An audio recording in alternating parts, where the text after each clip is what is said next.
Good afternoon, everyone. My name is Austin, and this is my co-host, Andrew.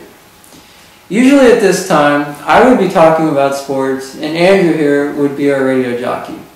But today, our producers asked us to take a look back at the events of the Tunisian Revolution that took place a couple years ago. Yeah, the revolution started back in December of 2010, when a man named Muhammad Bouazizi set himself on fire in protest of his lack of freedom and disrespect of the government after they tried to confiscate his vegetable cart. To give some background information on Tunisia, it had been under the control of President Zine Ben Ali for about 23 years. He ruled with an iron fist, and because of this, the unemployment rate went up. Freedom of speech was limited, and the prices of food escalated. Throughout this revolution, there were many protests. Here is a highlight from the revolution that we found interesting. On the 3rd of January, there was a demonstration involving about 300 people. The demonstration became violent, and police were brought in with tear gas to break up the protesters. One canister was even reported to land in a local mosque. After the incident, it was reported that 78 protesters died and 94 were injured. Yeah, wow. Let's take a moment to look at a clip demonstrating how the police handled one of these protests.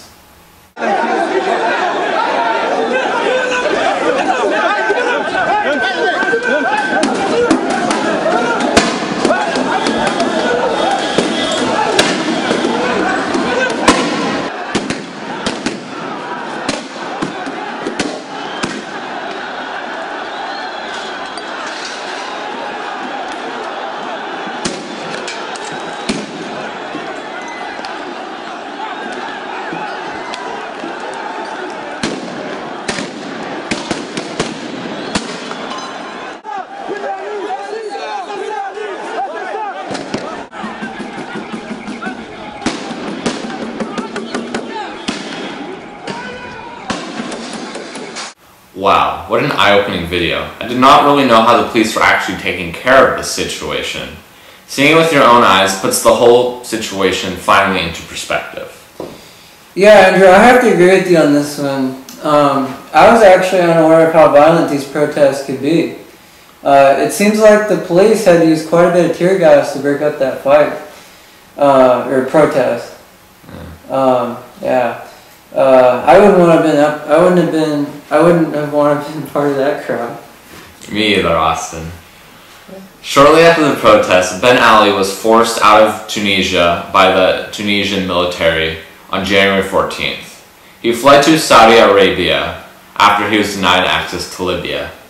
For the next few months, riots and protests continued. In October of 2011, Tunisians voted on the idea of rewriting their constitution. This was the first time Tunisians had come together on voting for something after the protest.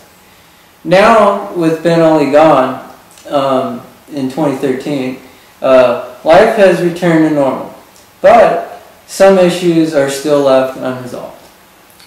For instance, there are many street vendors, but no one seems to be buying anything from them. Tons of people flooding the streets, but no one buying anything. That seems weird. Yeah. Also, unemployment is still high at 18%. Typically, it's around 8 to 10%, so that's still pretty high. And also, little was done about freedom of speech. Yeah, that's not good. Yeah, no. Well, sorry, but looks like that's all the time we have for this segment. After the break, our weatherman will give you a forecast for next week.